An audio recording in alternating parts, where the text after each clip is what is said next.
तो हम next SDGs के आगे बढ़ते हैं सर। हमारा नेक्स्ट एसडीजी जो है वो है sir life under the water. अभी तक पानी के बारे में हम बहुत कुछ डिस्कस किया है सर। आप विद्यार्थियों भी स्क्रीन पे देख रहे होंगे, जो स्क्रीन दिख रहा है एसडीजी 14 जो है हमारा लाइफ बिलो द वाटर। तो पानी के बारे में बहुत कुछ डिस्कस किया है। क्या इस पानी के अंदर भी जीव राशि होते हैं? उसका भी देखभाल रहना चाहिए, क्या है सर ये? सर बताएंगे कि सर ये बहुत अच्छा कॉन्सेप्ट भी है कि आजकल जो है वेटलैंड, तैरते हुए वेटलैंड, ओके। इनका इस्तेमाल किया जा सकता है। बहुत सारे हमारे जो जल स्रोत हैं वो खराब हो रहे हैं, उनमें विभिन्न प्रकार का प्रदूषण जो है जा रहा है, कई सीवर लाइन जा रही है, वो सारे हमारे जल स्रोतों में जा रही है। और चूंकि जो हमारे जलीय जीव हैं उनके लिए वो हानिकारक हो जाता है, क्योंकि वहाँ पर पानी में जो ऑक्सीजन लेवल है वो धीरे धीरे घटना शुरू हो जाता है और वो कीचड़ सा वहाँ पर बन जाता है उस पानी में। यस। तो उससे जलीय जीव हैं वो मरने लग जाते हैं। तो अगर हम ऐसी जगहों पर जहाँ पर इस तरह की समस्या है वहाँ पर तैरते हुए वेटलैंड बना दें, कि हम माना किसी लकड़ी के जरिए माना एक फ्रेम बनाया हमने और उसके ऊपर हमने उधर से कोई जाली फिट कर दी, उससे पानी भी आता रहेगा और उसमें हम प्लांट्स लगा दें, तैरते हुए पौधे लगा दें। बहुत सारे जलीय प्लांट्स हैं, एक्वेटिक प्लांट्स जो हैं बहुत सारे हम लगा सकते हैं। और वो क्या करेंगे, क्योंकि वो उस जगह पर हैं तो वहाँ से जो एक्स्ट्रा जो न्यूट्रिएंट्स हैं उनको एब्जॉर्ब करेंगे।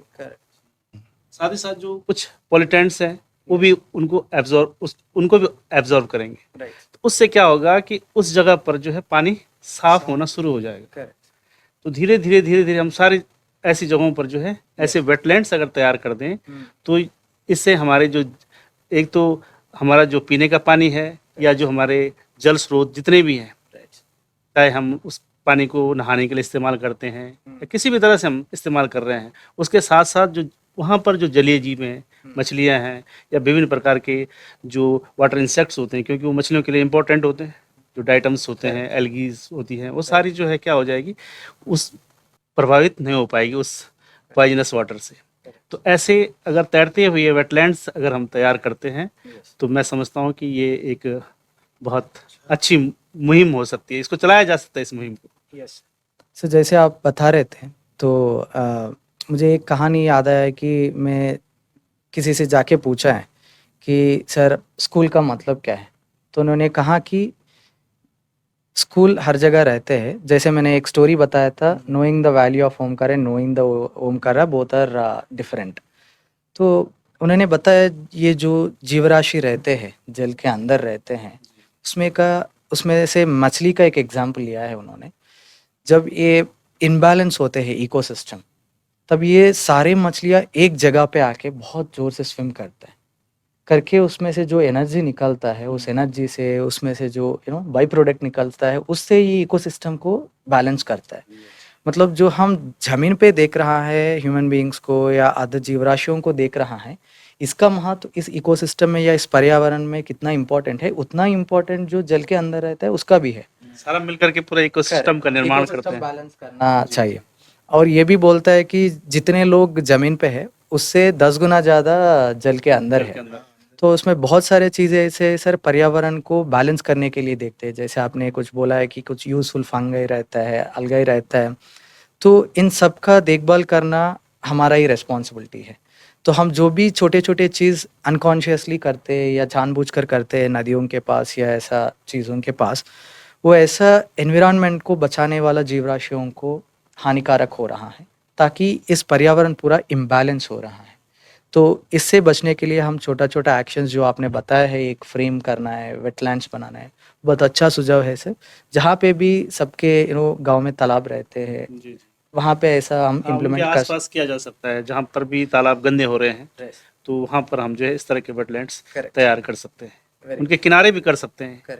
बहुत जरूरी नहीं है कि हम उसके ऊपर ही जो है तैरते हुए, कुछ जगहों पर हम तैरते हुए भी कर सकते हैं, कुछ जगह साइड से अगर खराब हो रखा है, जो पॉन्ड है या रिवर है, कोई स्ट्रीम है, वो खराब होती जा रही है, पोल्यूटेड हो रही है, तो उसके साइड से भी हम वेटलैंड्स डेवलप कर सकते हैं। Very nice. तो अभी हम आगे की तरफ बढ़ते हैं सर। हमारा नेक्स्ट एसडीजी है वो वाला 15th SDG, life and land. तो ये लाइफ एंड लैंड अभी हम जो जल के नीचे रहते या जल में रहते उसके बारे में बात किया है अभी, लाइफ ऑन लैंड। तो इसका भी दोनों का जैसे हमने बताया इस इकोसिस्टम में हर एक का इम्पोर्टेंस बहुत हर एक का प्रेजेंस बहुत इम्पोर्टेंट है। तो आप स्लाइड पे देख रहे होंगे स्क्रीन पे इसका 15th SDG जो है लाइफ एंड लैंड। तो इसको बचाने के लिए या इसका महत्व क्या है इस SDGs को, या इसको बचाने के लिए हम क्या इनोवेशंस ला सकते हैं स्कूल लेवल पे, इस पे थोड़ा प्रकाश डालिए। इसके लिए सर जैसे कि अभी पहले भी ये चर्चा में ये बिंदु आया है कि बहुत सारी हमारी पौधों की जो प्रजातियां हैं वो समाप्त हो रही है। करेक्ट। बहुत सारे दुर्लभ पौधे हैं जो पहले थे अब नहीं दिख रहे हैं। करेक्ट। तो ऐसे धीरे धीरे हो न हो कि हमारे बहुत सारे प्लांट्स गायब हो जाएं। करेक्ट। उसके लिए हमें स्कूल स्तर पर ही अगर हम सीड बैंक बना दें, वेरी नाइस है, बीज बैंकों का निर्माण करें, या हमको एक बीज बैंक क्लब बना दें।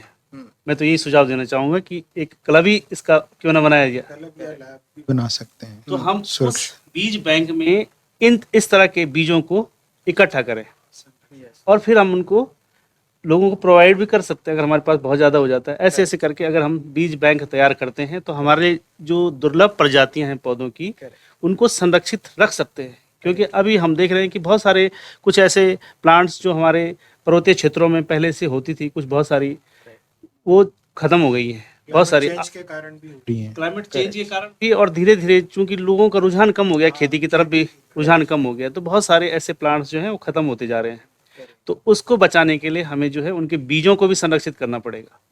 अगर हम बीज ही नहीं रखेंगे तो हमें वो प्लांट कभी फिर भविष्य में दिखाई नहीं देगा। तो इसके लिए हम जो है स्कूल स्तर पर भी इस तरह के कार्यक्रम कर सकते हैं, बच्चों को बता सकते हैं कि आप जो है जो आपके घरों में कोई इस तरह के बीज हैं आप लाइए, कलेक्ट करिए जगह जगह से, और लोगों से भी हम संपर्क कर सकते हैं। Very nice. जैसे सर ने बताया है, एक एग्जाम्पल और भी है, मैंने कुछ दिन पहले बताया था, जो निर्मल टॉयस है, तो इसको बनाने के लिए एक अलग तरीके का वुड होता है सर। तो कोई भी इस वुड पे फोकस नहीं दिया है अभी। इस जो निर्मल टॉयस बनाना है उसके लिए जो वुड यूज़ करते हैं अभी उसका 60 प्लांट्स बचा है। अगर ये 60 प्लांट्स ख़त्म हो जाएंगे ये निर्मल टॉयस अभी दिखेगा भी नहीं, कहीं पे दुनिया में भी नहीं दिखेगा। अभी इस प्लांट्स को फिर से स्टार्ट करना है, प्लांटेशन करना है, तो इस मैच्योरिटी आने के लिए उस प्लांट्स को टाइस बनाने का 10 साल लगेगा। तो 10 साल में तो ये बहुत कुछ चेंजेस हो जाएगा सर। एक ऐसा चीज़ है, जैसे आप पेड़ के बारे में बताया है, सीड बैंक्स के बारे में बताया है, ये प्रिजर्वेशन वेरी वेरी इंपॉर्टेंट है। अभी हॉस्पिटल्स में भी हमारा जेनेटिक्स ले रहे, प्रिजर्व कर रहे, ताकि कुछ हमारा स्वास्थ्य अच्छा नहीं है, करेक्ट, तो ये भी जड़ी बूटियों को, करेक्ट, जड़ी बूटियों को भी अभी प्रिजर्व किया जा रहा है, क्योंकि ये बहुत आगे तक देख रहा है लाइफ ऑन द लैंड को सेव करने के लिए। Thank you so much sir for sharing your insights on this. और हम आगे और हमारा नेक्स्ट SDG के तरफ बढ़ते हैं। आप सब देख रहे होंगे हमारा स्क्रीन पे जो SDG दिख रहा है, हमारा 16th SDG, peace, justice and strong institutions. ये पीस और जस्टिस बहुत सारे कंट्रीज लड़ रहा है, हर घर में ये लड़ रहा है, मुझे चाहिए जस्टिस, मुझे चाहिए, हर गांव में, हर कम्युनिटी में, हर देश में हो रहा है। इसमें हम क्या फोकस डाल सकते हैं सर? इसमें जैसे जो लड़कियों से संबंधित कुछ अधिकार होते हैं, पॉक्सो एक्ट होता है, जैसे कि लड़कियों के साथ जो छेड़छाड़ होती है या लड़कियों को उसके बारे में जागरूक होना चाहिए कि अगर कोई उसके साथ इस तरह की घटना करती है तो उनके पास क्या अधिकार हैं, क्या राइट्स हैं, कि हम उनको सजा दिला सकें। जब हमारे को राइट्स के बारे में ही नहीं पता होगा, कानूनी के बारे में नहीं जानकारी होगी, तो हम कुछ नहीं कर पाएंगे। तो ऐसी मैं एक घटना बताता हूँ कि हमारे स्कूल में लड़कियां ऑटो से आती हैं, सिडकुल से आती हैं 10 किलोमीटर दूर से। तो एक बार क्या हुआ कि हमारी स्पोर्ट्स की लड़कियां आती हैं, हॉकी की आती थी, तो उन लड़कियों के साथ जिस ऑटो में आती थी तो उस चालक ने कोई उनके साथ बदतमीजी या कुछ गड़बड़ कर दी। लेकिन वो लड़कियां जागरूक थी, 11th-12th क्लास की थी, उनको पता था हर चीज। वो उस ऑटो को वाले को पकड़ के स्कूल में ले आई प्रिंसिपल के पास। वहां जाकर उससे पूछताछ करी तो उसने बाद में अपना जुर्म कबूल किया, तो हमने पुलिस वालों को बुलाया, तो उस पे ये वाला एक्ट लगा। तो इससे क्या पता चला? इससे ये पता चला कि जो हमारे कानून है वो हमारे को संरक्षण कर सकते हैं। मतलब हमें उसके बारे में बेहतर नॉलेज होनी चाहिए ताकि हम कोई भी हमारे पास समस्या आती है तो हम उसका समाधान तुरंत ढूंढ ले, ताकि कोई हमारा शोषण ना कर ले, है नहीं। इस प्रकार के मतलब जो कानून जो धाराएं होती है उनके बारे में समुदाय को भी, स्कूल में भी बच्चों को शिक्षित करना चाहिए, ठीक है ना।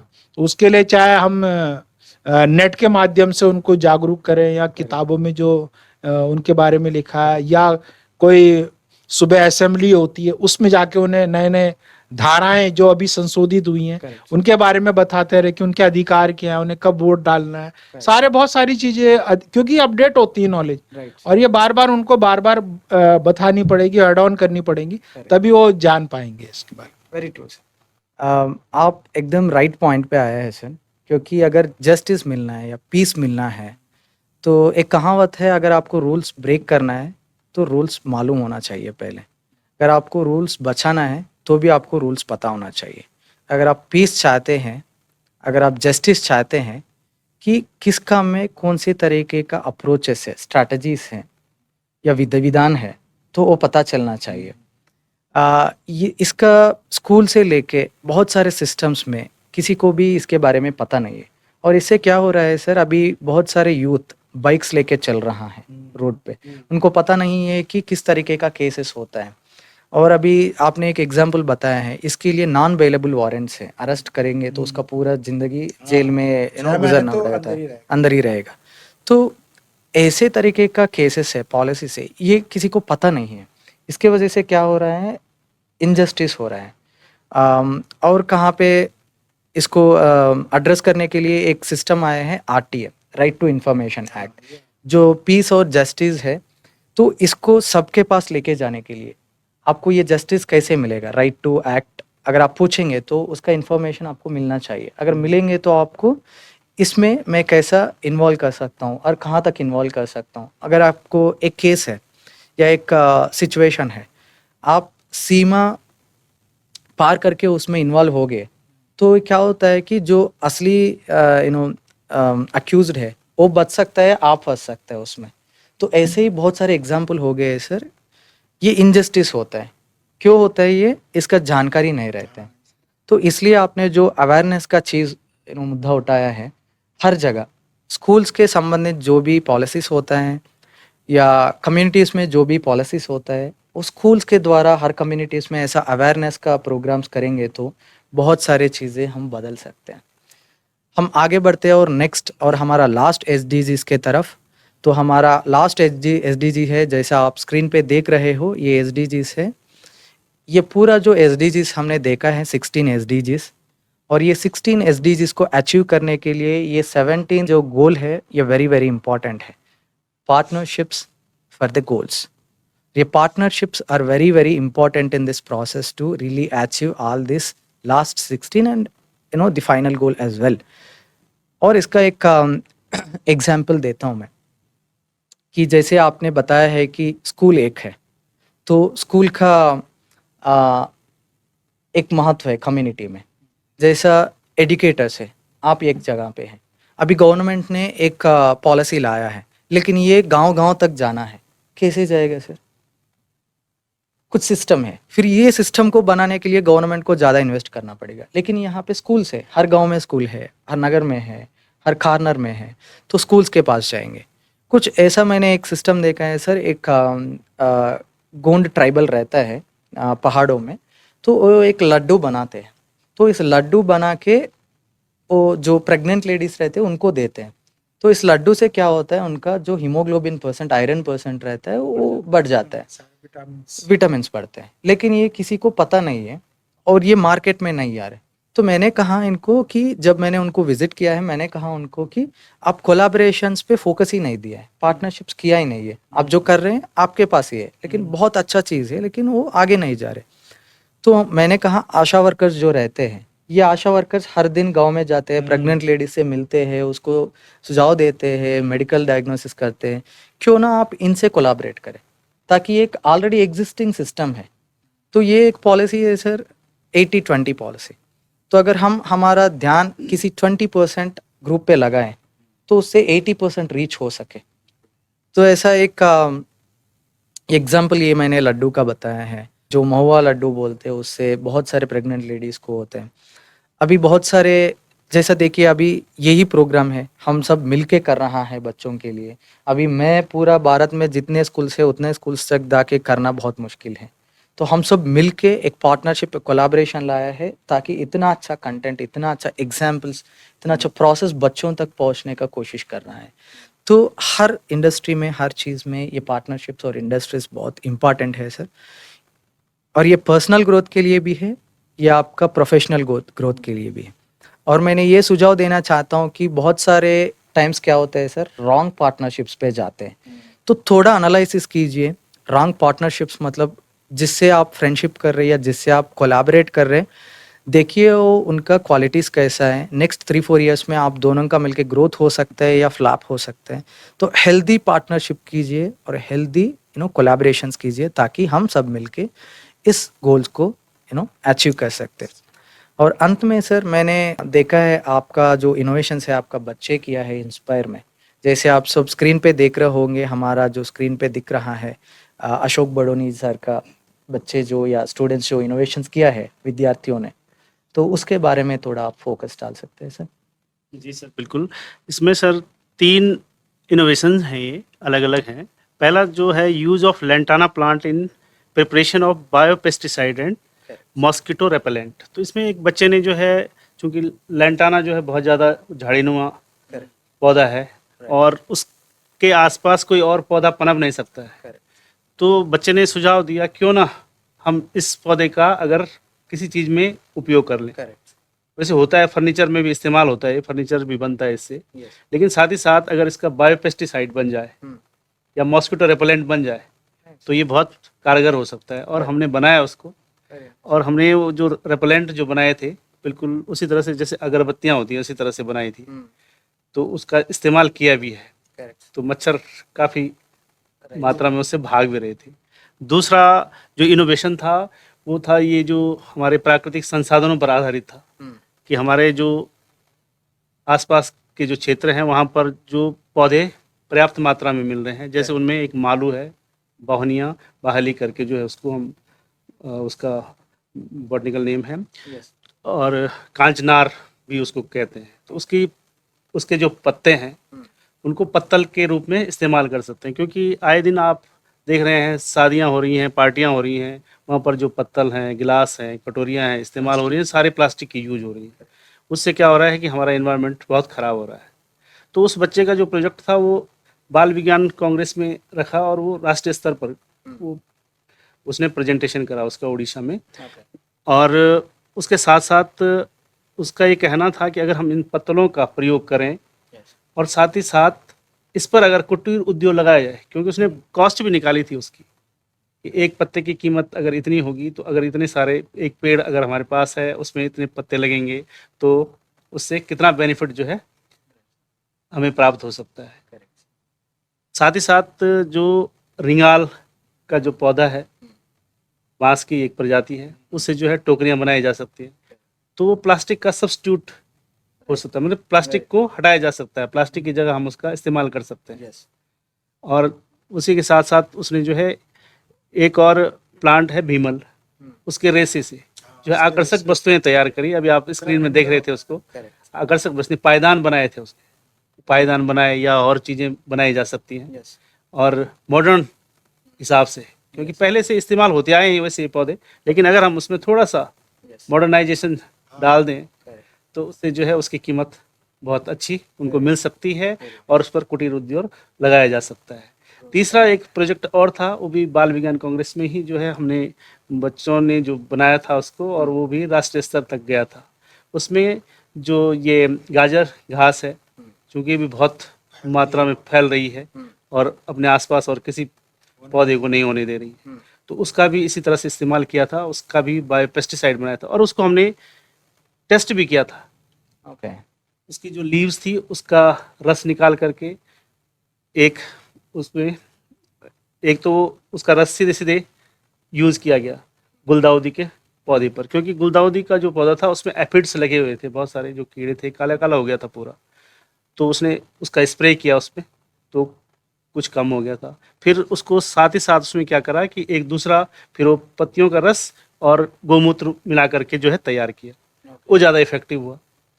तो इस तरह से उसको टेस्ट भी किया गया कि हाँ ये जो है इस तरह से कारगर हो सकता है, क्योंकि हम अब तक जो है कीटनाशकों का प्रयोग कर रहे हैं, जितने भी हर्बिसाइड हैं, पेस्टिसाइड्स हैं, सारे केमिकल्स यूज कर रहे हैं। क्यों ना हम बायोलॉजिकली ट्रीटमेंट करें। अगर बायोलॉजिकली ट्रीटमेंट करते हैं तो हमें जो है नुकसान नहीं होगा। जितना भी खाद्य पदार्थ हम ले रहे हैं वो सारा पेस्टिसाइड उसमें यूज हो रहा है, और हम सब्जियों का उत्पादन कर रहे हैं, हम उनमें स्प्रे कर रहे हैं पेस्टिसाइड्स का। उसके बजाय अगर हम बायो पेस्टिसाइड बनाएं तो ये ज़्यादा फायदेमंद हो सकता है। Very nice sir, very nice innovation sir. जैसे मैंने पहले कहा था कि सब विद्यार्थियां जो हैं, जब मैं उनसे इंटरेक्ट करता हूँ, वो बोलते हैं कि सर हम तो इनोवेशंस कर रहे हैं या प्रॉब्लम सॉल्व कर रहे हैं, लेकिन ये एसडीजीज क्या है। तो विथआउट मीन उसका कंसर्न नहीं है, फिर भी अनकॉन्शियसली या कॉन्शियसली उनका जो प्रॉब्लम सॉल्व किया है वो किसी ना किसी एसडीजी से कनेक्ट होता है। तो मेरा ये विनती है सबको, आप जो इनोवेशन करता है या प्रॉब्लम सॉल्व करता है, आपका टीचर्स के पास लेके जाइए। देखिए अभी सर ने जैसा 3 एक्सपेरिमेंट्स या 3 इनोवेशंस बताए हैं, ये बहुत सारे एसडीजीज को कनेक्ट होता है।